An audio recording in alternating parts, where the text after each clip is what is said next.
simply seize the moment and do what we ought to do to deliver for our people and therefore the whole continent. Brilliant, Mr. President. You know, seizing the moment is part of that. It sort of reminds me of the story that Alaji was saying about, you know, the change of goalposts. You know, they suddenly change the goalposts and you're trying to strike and things have changed again. And as to what President Kagame was talking about having that strong voice, the leadership that we need, is it about having a unified African voice? We're a big continent, very diverse. Do we need that unified voice? President Kagame was leading reforms at the AU. You've now taken on that role. Is it the AU? Is it another institution? Is it individual countries? Is it regional bodies?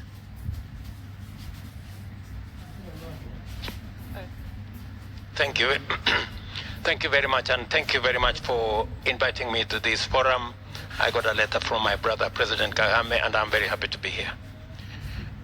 I think it's a combination. I think leadership starts from where you are. Start from your family all the way. So let me say this, and I quite agree with what President Kagame has said. It boils down to leadership. China, 35 years ago, was not where it is today. In 35 years, today China is the second largest economy in the world. It's because of leadership, it's because of decision making. And leadership is about decision making. Leading is about making the right decisions.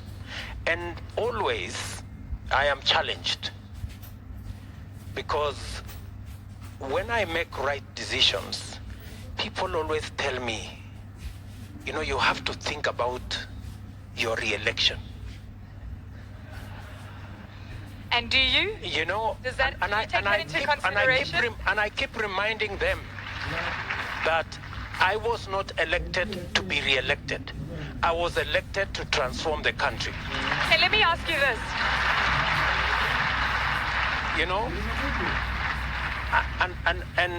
I remember when I speak in some fora, and people come and whisper to me, oh, you know, don't say too much because you see, you know, these people might get annoyed with you, and you know, I'm asking myself, it's not in my place to say what people want to hear or what is popular.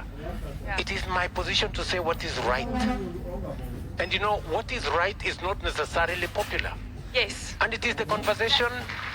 And that's very It is the conversation we are having in Kenya, you know. Let me give you two examples. Yeah. When I came into office, I told the people of Kenya, our savings as a percentage of GDP is around 10-11%. Other countries are in the region of 40, 50. China is at 55% percentage of saving. We were saving 200 shillings every month, every Kenyan, in our National Social Security Fund.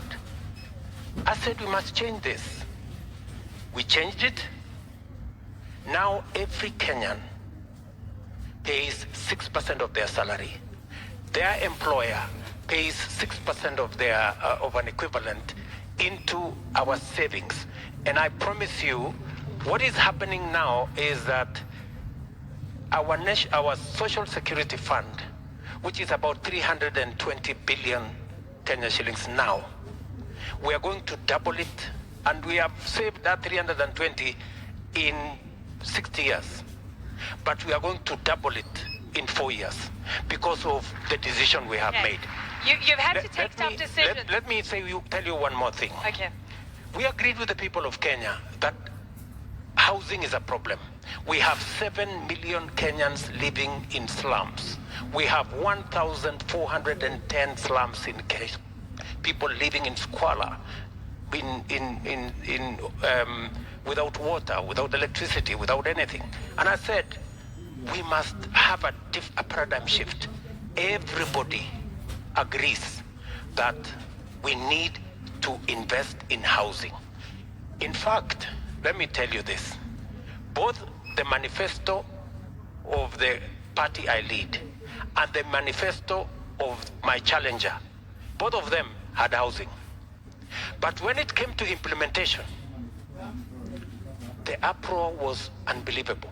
But I said, people, we had this in our manifestos, we're going to implement. Let me tell you the good news. We have now 120,000 housing units under construction in Kenya. It is my intention to get 1 million Kenyans homeowners in the next 5 years. That is a function of decision making. That's a function of leadership. And finally, my brother Paul Kagame has done a wonderful job on the reform of the AU. He handed over his notes to me. I intend not to let down my brother.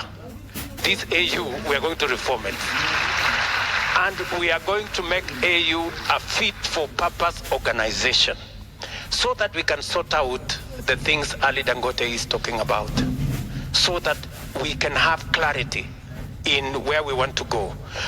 We can get the Africa Continental Free Trade Area moving and being a reality so that our business people can trade across this continent, so that we can move across this continent. President Kagame has removed visa for people coming to Kenya, for people coming to Rwanda. I have done the same.